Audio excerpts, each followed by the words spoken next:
Kalau ada laki-laki dan perempuan berzina lalu punya anak, maka anaknya ini memang tidak boleh menikah, tidak boleh dinikahkan, tapi dia punya hubungan keperdataan. Si anak hasil zina ini bisa menuntut biaya kepada orang tua biologis. Tapi dalam masalah warisan nggak dapat. Dalam menikahkan nggak bisa diwakilkan oleh si bapak yang melakukan perzinahan. Assalamualaikum warahmatullahi wabarakatuh. Innal hamdalillah nahmaduhu wa nasta'inuhu wa nastaghfiruh wa na'udzu billahi min shururi anfusina wa min sayyiati a'malina. May yahdihillahu fala mudilla lahu wa may yudlilhu fala hadiya lahu. Asyhadu an la ilaha illallah wahdahu la syarika lahu wa asyhadu anna sayyidina Muhammadan abduhu wa rasuluhu la nabiyya ba'dah. Qala rabbi shrah li sadri wa yassir li amri wahlul 'uqdatam min lisani yafqahu qawli. Qalu subhanaka la ilma lana illa ma 'allamtana innaka antal alimul hakim. Shadaqallahul azim. Puji dan syukur tentu marilah kita senantiasa panjatkan kehadirat Allah Subhanahu wa taala. Sholawat serta salam semoga senantiasa dicurahkan kepada Nabi kita Nabi Muhammad Sallallahu Alaihi Wasallam, kepada para keluarga, para sahabat dan pengikutnya yang insya Allah kita termasuk di dalamnya. Amin ya rabbal alamin. Jamaah Masjid Nurul Huda rahimahumullah.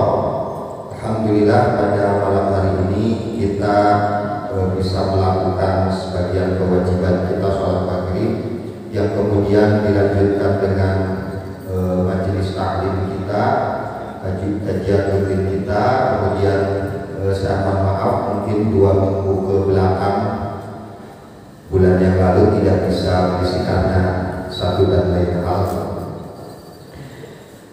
Bacaan kita tentang kitab Fathul Qorib ini kemarin terakhir adalah tentang macam-macam darah, karena dulu membahas tentang toharoh najis. Jadi kesimpulan yang kemarin yang terakhir itu adalah bahwa masa haid seorang perempuan ini dalam penelitian para ulama terdahulu. Jadi para ulama itu mengadakan penelitian di suatu daerah, kemudian jadi diteliti perempuan itu lama haidnya berapa. Nah, kesimpulannya dalam fikih ini, dalam mazhab Syafi'i, bahwa perempuan haid itu minimal 1 hari 1 malam. Kemudian kebiasaan adalah 7 hari 7 malam, dan paling lama adalah 15 hari. Nah, maka kalau seorang perempuan lebih dari 15 hari masih mengeluarkan darah, maka itu adalah darah istihadhah. Konsekuensinya apa? Karena itu darah istihadhah, maka si perempuan itu sudah wajib sholat. Jadi kalau darah istihadhah itu adalah bukan darah haid, dianggap darah penyakit dan masih berkewajiban melaksanakan sholat. Kemudian cara sholatnya atau cara membersihkannya adalah setiap mau sholat dibersihkan, kemudian pakai yang penghalang gitu ya, kemudian sholat. Dan nanti kalau misalnya dalam sholat darah itu tetap keluar, itu tidak masalah. Tapi yang penting adalah setiap sholat dibersihkan, duduk sholat seperti itu sampai darahnya selesai ya, sesuai dengan kadar penyakit. Kemudian yang selanjutnya adalah nifas. Nah, ini ada nifas, ada wiladah. Kalau nifas itu adalah darah yang menyertai proses kelahiran, itu adalah nifas.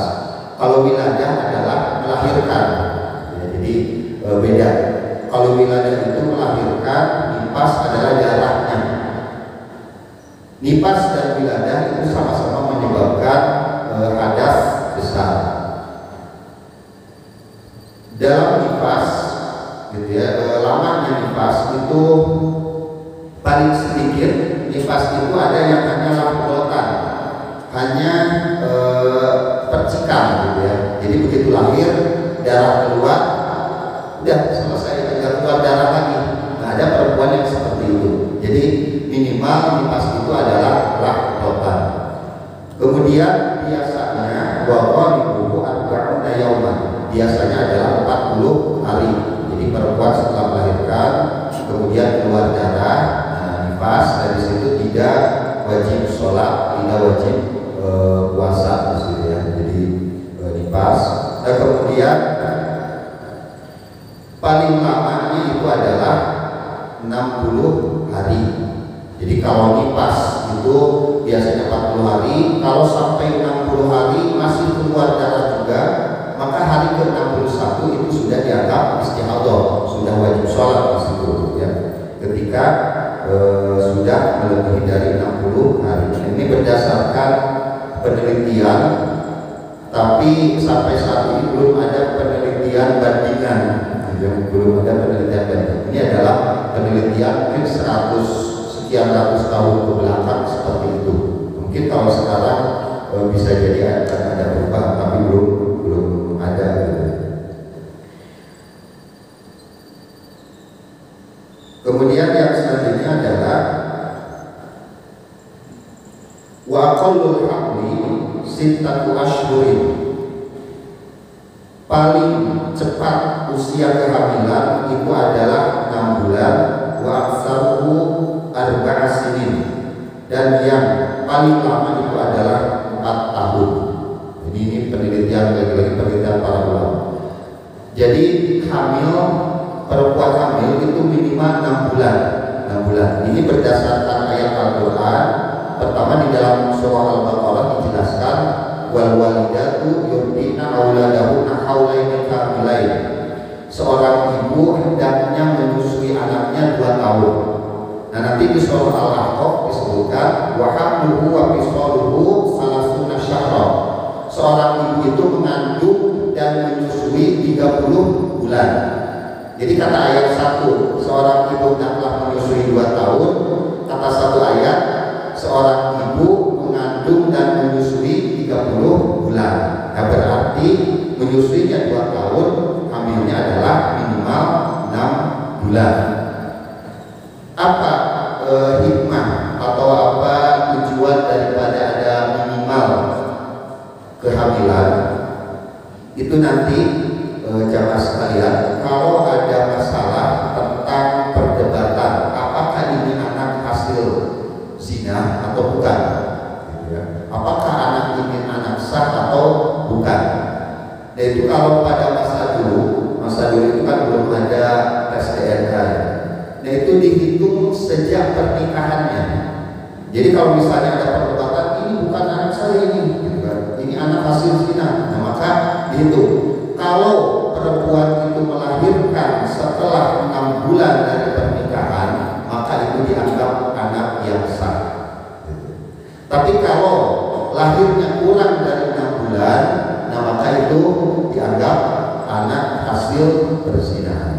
Gitu. Nanti karena konsekuensinya beda, anak dari pernikahan yang sah dengan yang tidak sah itu adalah 6 bulan. Jadi ukurannya adalah 6 bulan. Dan ini juga diadopsi oleh undang-undang di negara kita, di kompilasi hukum Islam.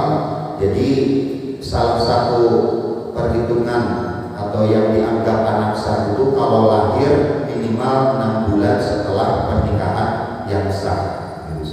Jadi ini berdasarkan ayat Al-Quran karena menghukum dengan yang zahir. Nah, kemudian yang paling lama kehamilan adalah 4 tahun. 4 tahun ini dalam teori berdasarkan penelitian, artinya memang pernah ada gitu ya, orang yang hamil sampai 4 tahun. Kalau di kita itu kan yang hamil paling 9 bulan rata-rata ya. Tapi ada yang sampai hampir setahun. Ada saya temukan kasus itu 11 bulan kan. Karena biasanya melahirkan kan, ini kata bidan kan. Biasanya kan ganjil ya. Jadi bayi itu katanya kalau bulan ke-7 itu kan udah bisa melahirkan, itu tua bahasanya gitu.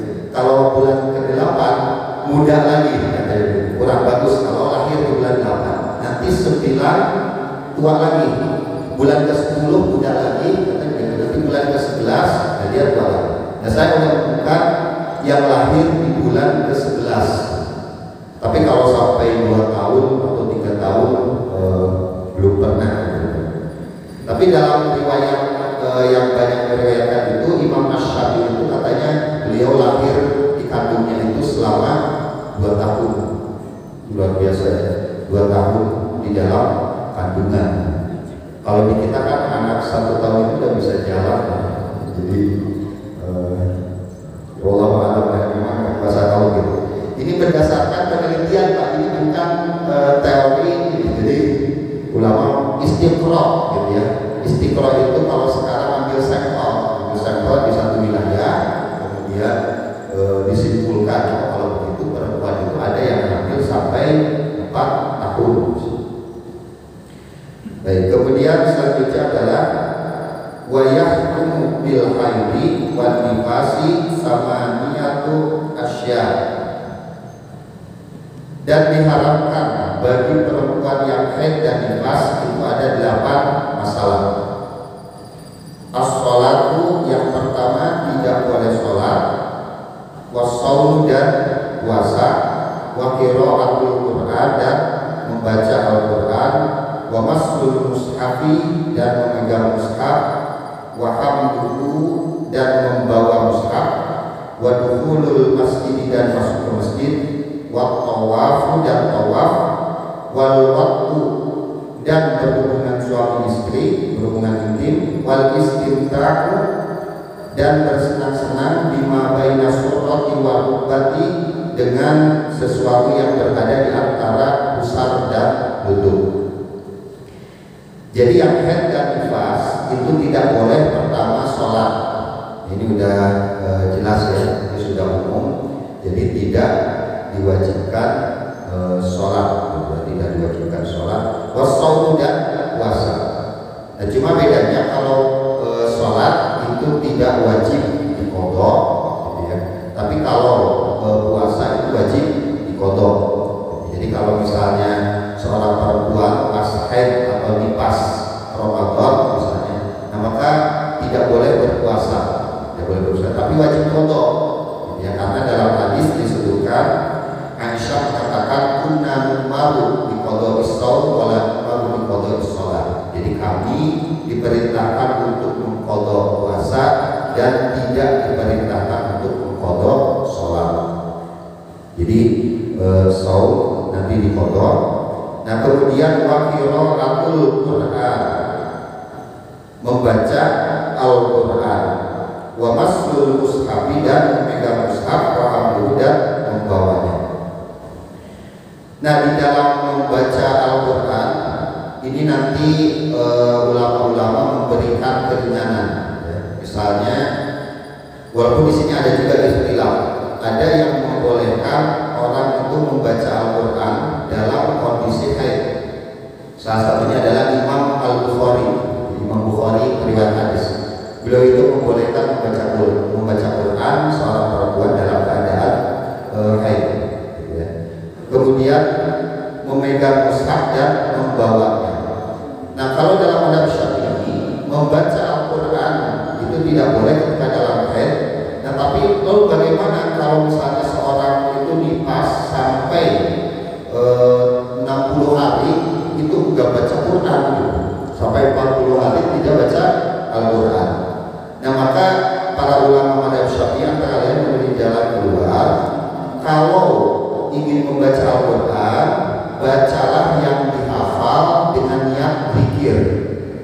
Jadi misalnya surat-surat pendek gitu ya, itu dibaca tapi zikir, niatnya zikir, jadi bukan membaca Al-Quran. Ini antara lain solusi.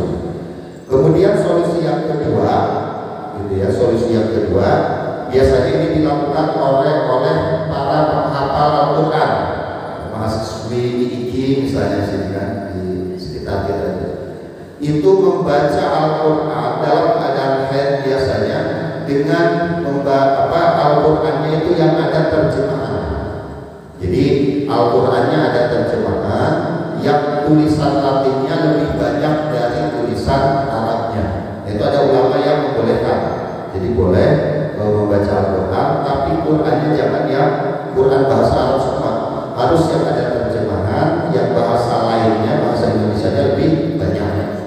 Itu biasanya yang diamalkan oleh para penghafal Al-Quran ya.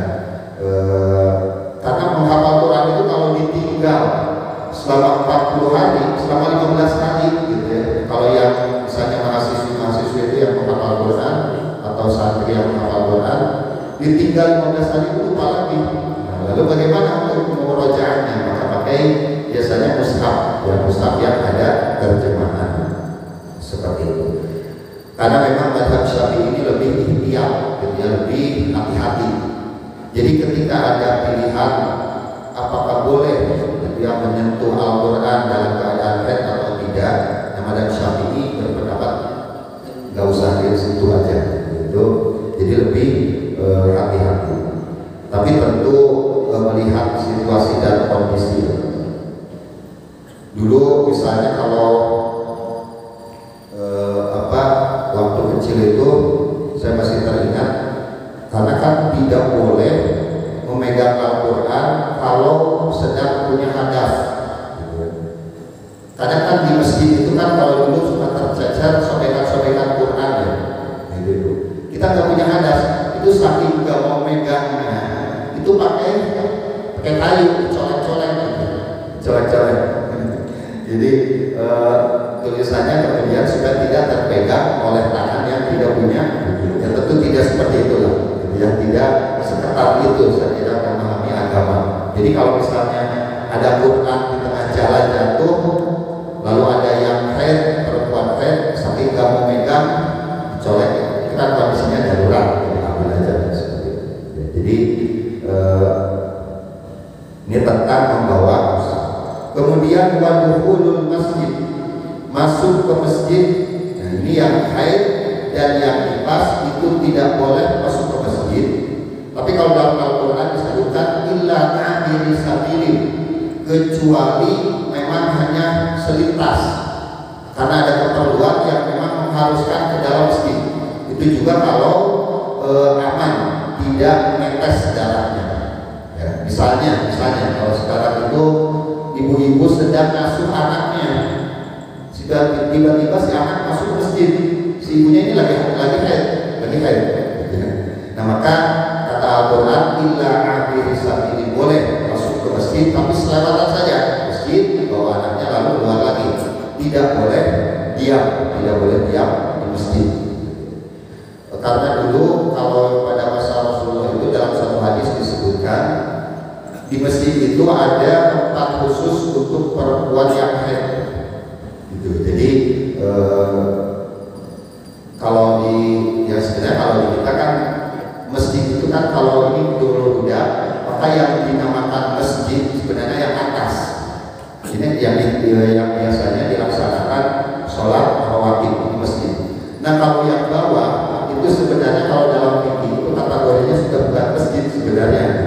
Nah, maka sebenarnya kalau misalnya ibu-ibu misalnya yang haid ikut pengajian di bawah, sebenarnya itu sudah aman dari istilah masjid. Karena masjid itu dibatasi kepada sholat yang dilaksanakan sholat rawatib.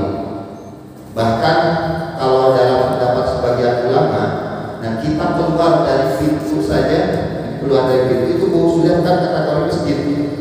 Itu dalam sebagian ulama. Makanya kalau sholat Id, begitu datang sholat Id sudah penuh, tidak lewat pintu, gitu, sholatnya di pinggiran, itu sebenarnya sudah tidak perlu sholat tahiyatul masjid yang menurut sebagian ulama, karena sudah bukan masjid. Jadi masjid itu adalah lingkungan tempat pelaksanaan sholat rawatib. Kemudian tawaf dan tawaf. Ini tawaf pelaksanaan haji ya, terutama tawaf ifadah, tawaf yang wajib itu harus dalam keadaan suci, tidak boleh haid. Nah makanya sekarang salah satu solusinya itu adalah pakai pil anti haid. Karena kan kasihan perempuan, seorang ibu sudah menunggu sekian puluh tahun untuk berangkat haji, pas pelaksanaan haji pas di sana haid. Nah, maka kemudian ada pil untuk mencegah, pil anti haid. Dan di dalam fatwa Majelis Ulama Indonesia, pil anti haid ini tidak apa-apa, hukumnya mubah untuk digunakan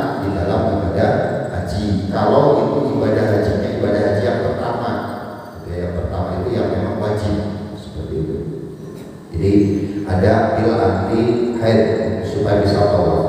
Kemudian wal waqu. Nah ini berhubungan suami istri ketika sedang haid. Kalau pada masa jahiliyah itu lebih kejam lagi. Kalau perempuan haid itu biasanya ditaruh di hutan. Jadi kalau misalnya seorang istri itu haid itu tidak tinggal di rumah gitu, karena itu kotor. Jadi mereka diusir ke sana keluar ya, sehingga kemudian ada ayat Al-Quran turun ya selalu nakamil mahid kul huwa ada. Jadi mereka bertanya tentang haid, katakanlah haid itu adalah penyakit ya, jadi kotoran itu adalah kotoran. Nah kemudian hal ini kebiasaan ini dirubah oleh Rasulullah ya. Jadi kalau dulu kebiasaan jahiliyah perempuan haid itu diasingkan, nggak boleh tinggal di rumah, nggak boleh tinggal di rumah. Nah kemudian oleh Rasulullah dirubah. Rasulullah kalau istrinya haid itu ya biasa makan bareng, kemudian biasa bersentuhan kulit gitu kan apa ini gitu ya. Jadi ini menunjukkan bahwa haid itu bukan menjijikan sebagaimana yang dianggap oleh pada masa jahiliyah seperti itu. Jadi makanan yang dimasak oleh perempuan yang sedang haid ya nggak masalah, itu ditunjukkan oleh Rasulullah. Berhubungan ketika sedang haid, mungkin bagi sebagian besar itu ya memang menjijikan, nggak mungkin kan berhubungan suami istri ketika istri haid. Tapi memang kejadian, ada kejadian gitu ya, memang dalam beberapa riwayat hadis artinya kejadian itu pernah terjadi. Nah kalau sampai berhubungan suami istri ketika istrinya haid, pertama memang dosa, yang kedua itu didenda, ada bayar kafarat. Kalau di kitab ini disebutkan 1 dinar, jadi ada bayar di situ. Wal waqtu, kemudian wal istimta'u bima baina surrati wa rukbati. Ini kalau yang nipas dan haid tidak boleh bersenang-senang dengan apa-apa yang ada di antara pusar dan lutut gitu ya. Jadi ini agak vulgar sebenarnya gitu. Jadi kalau suami istri, seorang istrinya sedang haid itu kalau misalnya karena syahwatnya misalnya kan si suami ini nggak bisa ditahan, maka tutup bagian antara pusar dan lutut, itu jangan dibuka, dan yang lainnya boleh, itu seperti itu. Jadi wal istinta, yang adalah istinta kan di situ. Jadi bukan mutlak tidak boleh, tapi yang tidak boleh itu adalah yaitu hubungan kelaminnya yang tidak boleh. Nah ini yang haram kepada perempuan yang haid dan nifas. Kemudian selanjutnya adalah wayahrumu alal junubi, dan diharamkan bagi orang yang punya junub, punya hadas besar, satu asya'a, ada 5 perkara. Kalau kita sedang junub, jadi junub ini berarti bisa laki-laki bisa perempuan. Yang pertama as-sholatu, tidak boleh sholat. Wa qira'atul Qur'an, dan membaca Al-Qur'an. Kalau junub kan tidak lama ya, tidak seperti haid. Kalau haid kan nggak bisa ini kan, kalau junub itu kan begitu junub kita bisa langsung mandi sebenarnya. Tapi kalau haid kan nggak bisa karena dia alami, jadi nunggu gitu kan 15 hari. Sholat, kemudian tidak boleh membaca Al-Qur'an, wa masul mushafi, dan tidak boleh memegang mushaf, wa hamluhu, dan membawanya. Mushaf Al-Qur'an tidak boleh dipegang, wa tawafu, dan tidak boleh tawaf, wa lubsu fil masjid, dan tidak boleh diam di masjid gitu. Jadi ini yang junub. Saya rasa ini semua bisa kita hindari ya ketika junub. Sholat, membaca Al-Quran, karena junub itu kan gak lama ya. Bisa langsung mandi, langsung hilang. Membawa mushaf gitu ya, atau menyentuhnya, kemudian tawaf, kemudian diam di masjid. Kemudian wayahrumu ala Dan haram bagi orang yang hadas salah satu asya, ada 3 perkara: as-sholatu sholat, wa tawafu dan tawaf, wa masul mushafi dan memegang mushaf, wa hamluhu dan membawanya. Nah ini bagi yang punya hadas, ya tentu tidak boleh sholat. Nah kemudian tawaf. Nah tawaf ini tidak boleh punya hadas. Tawaf. Kalau yang lain itu kan boleh, tidak masalah. Tawaf itu ukurannya seperti sholat, seperti sholat. Makanya kalau dalam satu keterangan ke Baitullah di Masjidil Haram itu sebagai tahiyatul masjid itu adalah tawaf. Jadi nggak ada sholat tahiyatul masjid di Masjidil Haram. Jadi pas datang itu tawaf. Itu menurut sebagai ulama seperti itu. Jadi tawaf itu harus dilakukan tanpa ada hadas. Artinya kita sudah suci dari hadas besar dan hadas kecil. Kemudian wa masul mushafi dan memegang mushaf, wa hamluhu dan membawanya. Nah, ini memegang mushaf karena di kita ini mayoritas madhab Syafi'i. Jadi kan sejak dulu kita ini sangat menghormati mushaf ya. Memegang aja nggak berani kalau tidak punya wudu. Ya, kemudian dari kecil kita kalau habis ngaji itu kan mushaf posisi di sini ya, posisi dada. Kemudian kalau setelah dibaca dicium dulu, itu adalah bentuk pengagungan. Walaupun sekarang ada yang mengatakan nggak boleh itu apa mushaf dicium, katanya nggak ada dari zaman nabinya.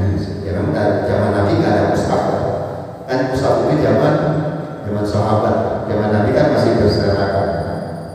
Jadi itu bentuk pengagungan kita, bukan memusyrikan, bukan musyrik kepada mushaf, bukan, itu pengagungan.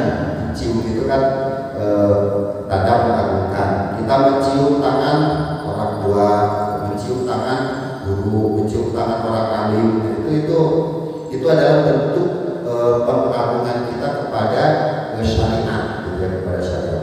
Jadi bukan perbuatan ya musyrik lah. Kadang-kadang segala sesuatu itu dituduh musyrik. Jadi sebenarnya kalau musyrik itu kan 2. Ini hati-hati kita jangan mencap dalam masalah akidah musyrik, kafir terlalu mudah kepada orang lain.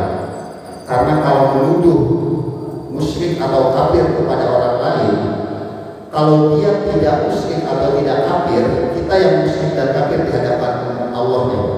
Itu ada di hadis Muslimnya, gitu ya.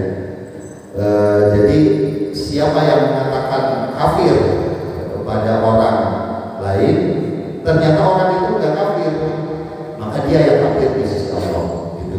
Jadi musyrik itu kalau kafir ya mungkin ukurannya kan gampang, non muslim itu ya kafir. Nah kalau musyrik itu ada 2. Pertama, dia punya Tuhan selain Allah, itu musyrik ya. Jadi atau yang kedua, ada sesuatu yang dianggap punya kekuatan sebanding dengan Allah, itu baru musyrik. Jadi ada kekuatan yang dianggap sebanding dengan kekuatan Allah, itu musyrik. Makanya hati-hati juga, kayak misalnya seperti ada orang misalnya percaya kepada batu cincin misalnya, gitu ya. Ini bisa menyembuhkan nih. Kita jangan langsung mencap musyrik, gitu ya, karena belum tentu. Dia percaya kepada batu cincin itu mempunyai bisa menyembuhkan misalnya. Apakah sama dengan kita percaya kepada obat bisa menyembuhkan? Gitu.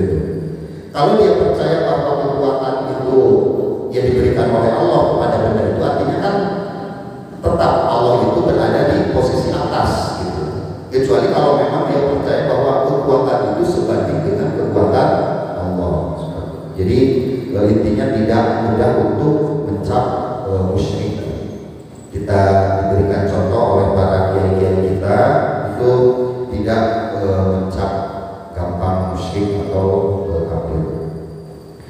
Nah ini berkaitan dengan hal-hal yang tidak diperbolehkan, gitu ya, di dalam kepada orang yang haid atau nifas, kemudian kepada yang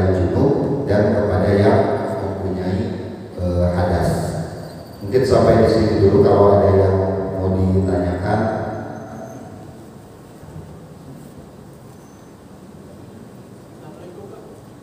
Waalaikumsalam warahmatullahi wabarakatuh.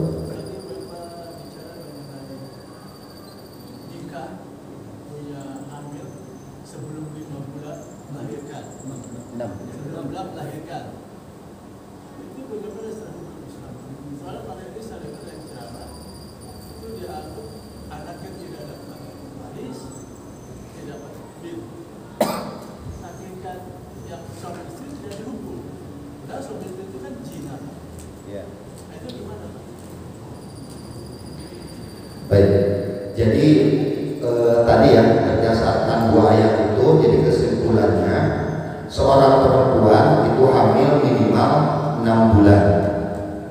6 bulan.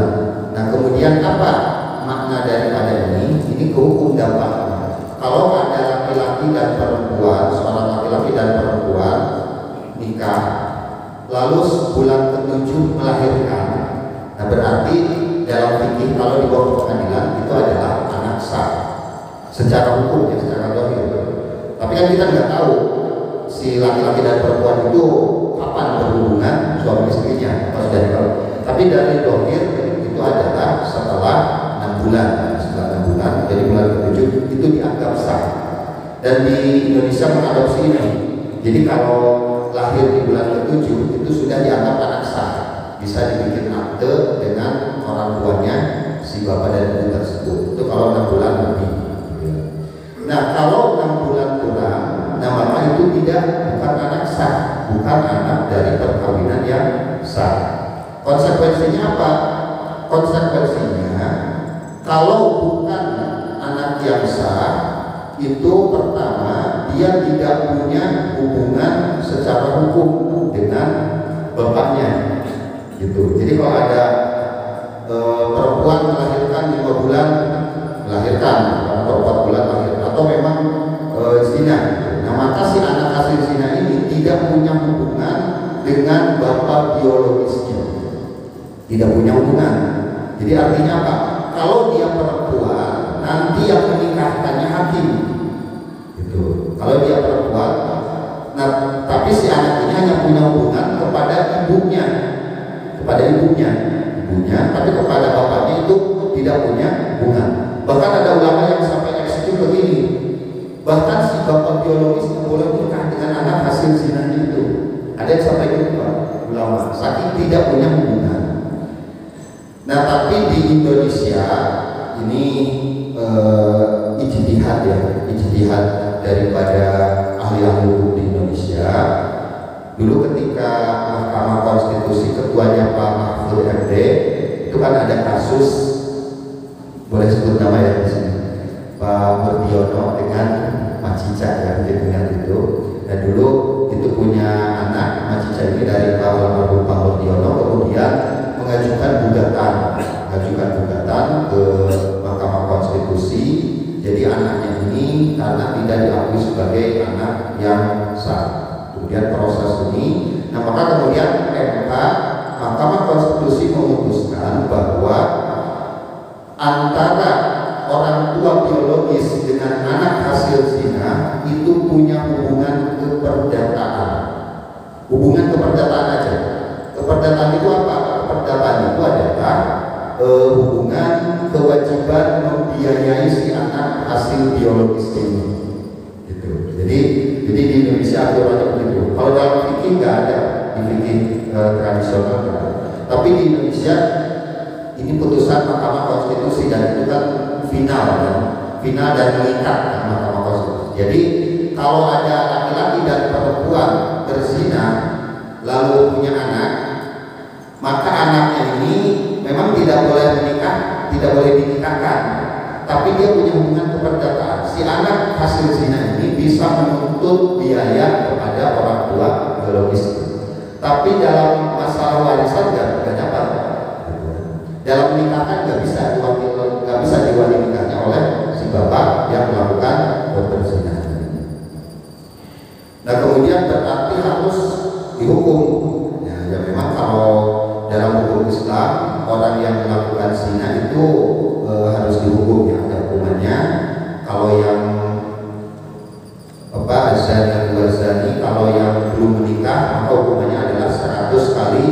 dijilid. Nah ini di Aceh diberlakukan.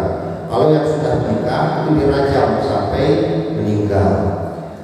Nah, pasal tentang perzinahan mungkin seminggu ke belakang ya, Kitab Undang-Undang Hukum Pidana di Indonesia yang baru itu sudah disahkan, dan salah satu aspirasi umat Islam yang masuk ke dalam Undang-Undang Pidana di Indonesia sekarang adalah tentang perzinahan. Kalau dulu yang disebut perzinahan dalam pidana Indonesia itu adalah hubungan kelamin antara laki-laki dan perempuan yang sudah menikah dan salah satu pihak merasa dirugikan, itu baru zina. Jadi kalau dua orang masing-masing sudah menikah, berhubungan, selingkuh lah, maka kemudian kalau salah satu pihaknya ada yang merasa dirugikan, mengadukan, itu zina. Tapi kalau suka sama suka bukan zina kalau dulu. Nah sekarang definisinya sesuai dengan Islam, perzinahan di Undang-Undang Pidana nanti mulai berlaku tahun 2025 kalau nggak salah. Tapi disahkannya sekarang. Jadi perzinahan dalam pidana Indonesia sekarang adalah hubungan kelamin yang dilakukan antara laki-laki dan perempuan tanpa ikatan yang sah. Gitu. Cuma bedanya memang ada ini. Delik perzinahan ini hanya bisa dilaporkan oleh orang tua atau pasangannya. Gitu.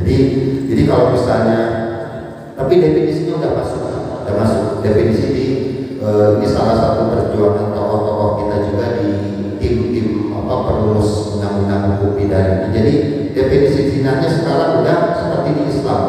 Jadi hubungan kelamin antara laki-laki dan perempuan tanpa ikatan perkawinan yang sah, itu zina. Nah, di undang-undang pidana sekarang hanya yang dapat melaporkan pidana ini hanya orang tua dan anak, orang tua dan pasangannya, gitu, orang tua dan pasangannya. Jadi kalau kita masyarakat nggak bisa, ya harus orang tua atau pasangannya yang melaporkan bahwa itu telah terjadi berzina. Sebenarnya kalau dulu di draft umum itu diusulkan ya perzinahan itu adalah karena mengganggu ketertiban umum, jadi siapapun bisa melaporkan ke polisi. Tapi ternyata yang diadopsi di undang-undang ini hanya orang tua dan pasangannya. Ya, maka ini salah satu yang alhamdulillah kita syukuri. Dan ini mendapat sorotan. Wakil PBB di Indonesia itu sampai ya mau macam-macam lah, hak asasi manusia dan sebagainya. Tapi kemudian alhamdulillah tegasan tokoh-tokoh kita mengatakan jangan ajarin kami hak asasi manusia. Ini seperti Pak Harto dulu kan, jangan ajarin kami hak asasi manusia. Kami lebih tahu hak asasi manusia di Indonesia. Ini dapat reaksi Pak internasional. Orang-orang di luar negeri itu bereaksi tentang ini pasal zina ini, gitu ya. Jadi pasal zina yang sudah sesuai dengan definisi Islam ini banyak sekarang diramaikan oleh media-media asing, media asing. Coba jadi ya mudah-mudahan yang kedepannya kita bisa melaksanakan Islam ini ya secara kafah ya, secara penuh, walaupun ada hal-hal tertentu yang memang perlu bertahap, perlu bertahap, memasukkan definisi perzinahan, ekonomi syariah kan bertahap seperti itu. Jadi kedepannya bisa dihukum kalau orang melakukan zina, kalau dilaporkan oleh orang tua atau pasangan. Baik, mungkin ada yang lain. Pak, ada masalah di waktu bintang Melati gitu ya, tidak jadi grup kok. Kenapa? Di Melati, pakai Melati itu kan kejadian itu orang lain, perzinahan itu satpol pp nggak bisa grup kok saya. Mohon maaf Pak, jelasin. Satpol ini ada satuan polisi nggak ada grup kok. Melakukan zina di Hotel Melati itu. Oh, yang melakukan zina.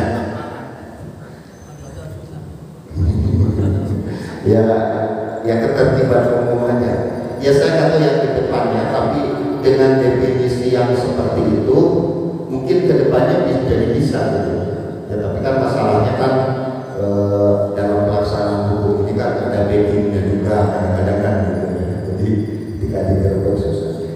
ketika misalnya pimpinannya memang punya komitmen, ya misalnya seperti di DKI gitu kan, kemarin itu kan ada tempat-tempat tertentu, tempat hiburan yang ditutup gitu ya. Tapi memang kita bermainnya harus bermain undang-undang Indonesia.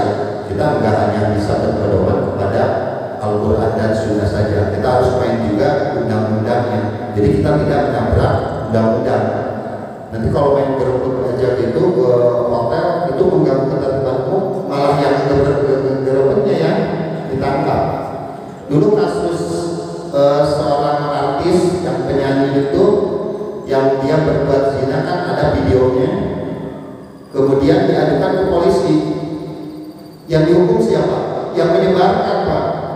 Karena si artis itu, dua artis itu yang hubungan hubungan suami istri yang tidak sah itu suka sama suka, dia gak zina jadinya gitu. Maka yang dihukum adalah yang menyebarkan gitu. Jadi makanya ketika bertindak kita juga harus melihat hukum yang ada gitu, supaya bermainnya cantik misalnya.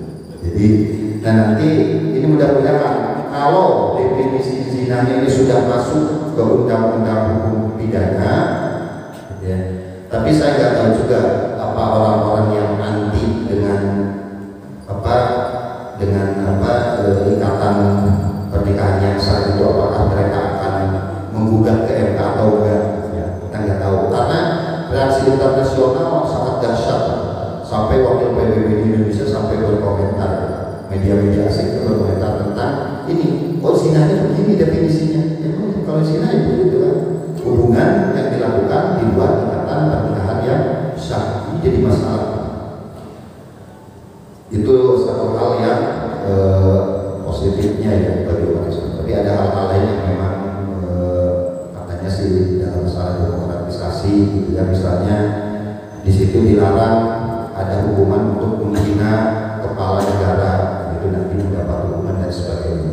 Jadi dari demokratisasi agak mundur dengan adanya undang-undang pidana yang baru. Tapi dari definisi perzinahan itu sudah masuk sekarang. Nanti diberlakukan 2025 kalau biasa. Biasanya kan ada jeda sekitar 3 tahun untuk sosialisasi. Oke. Jadi masih ada yang ditanyakan? Iya. Itu nanya ke dokter atau kiai yang memberikan pengobatan dengan air minum yang disusuin itu perbuatan syirik bukan? Terima kasih. Assalamualaikum.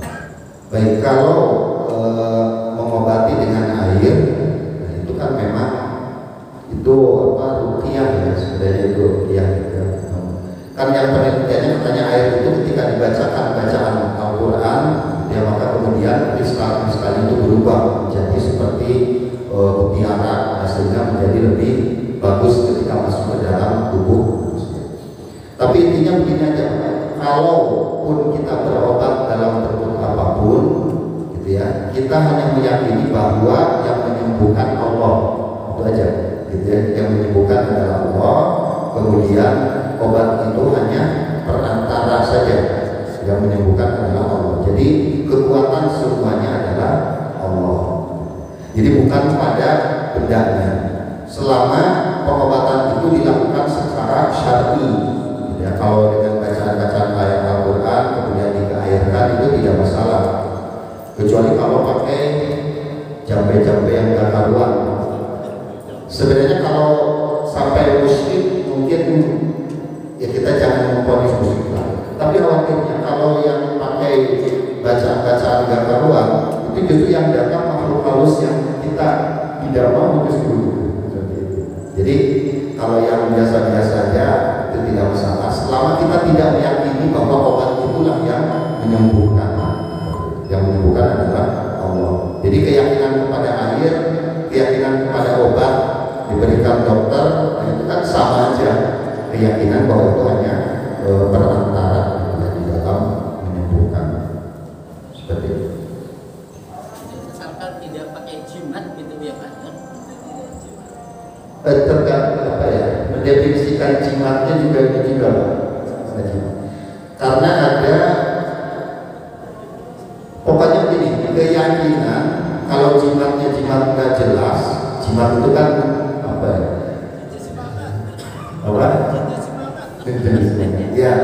Jadi kalau jimat-jimatnya yang nggak karuan, ya itu dihindari aja. Tapi kalau misalnya, karena ada kiai dalam Islam itu ada juga ilmu hikmah, gitu ya. Ilmu hikmah itu adalah sumbernya ya sama juga dari sana juga. Ilmu hikmah itu misalnya ada tulisan-tulisan ya yang kemudian dituliskan di dalam kertas, gitu ya. Bahkan ada yang nanti kertasnya kemasukkan ke air, airnya diminum, ya kan, seperti itu. Nah, ketika kita melaksanakan itu jangan berkeyakinan bahwa memang yang menyembuhkan itu airnya, itu keyakinan itu loh. Jadi yang menyembuhkan itu adalah Allah. Jadi selama pelaksanaannya itu sesuai dengan syariat, gitu ya, kemudian bisa menjaga akidah kita, itu tidak masalah. Tapi kalau misalnya kita ragu-ragu, oh ini kayaknya pakai jimat, gimana ya? Udah tinggalkan aja, tinggalkan yang meragukan, gitu aja. Karena di UIN juga ada yang bisa, bukan bisa ya, kadang-kadang suka menyembuhkan sakit gigi, Pak. Ada profesor, jadi kalau sakit gigi ditelepon aja beliau sembuh katanya, tapi saya belum nyoba. Jadi itu dibaca doa, jadi beliau. Tapi banyak orang yang sudah membuktikan iya katanya, gitu ya. Jadi ketika sakit gigi dikontak, kemudian beliau. Nah ketika ditanya beliau itu, Pak saya sakit gigi, Bapak bisa menyembuhkan enggak? Saya hanya bisa baca doa yang menyembuhkan Allah. Tapi menurut banyak dosen yang saya temui itu ampuh katanya. Nah seperti keyakinan kita Pak jangan berubah bahwa yang menyembuhkan adalah Allah, itu aja. Jadi yang menyembuhkan Allah, kemudian syariat berobatnya yang sesuai dengan syariat. Baik, masih ada? Kalau sudah kita cukupkan dulu. Insya Allah kita sambung di minggu yang akan datang. Mudah-mudahan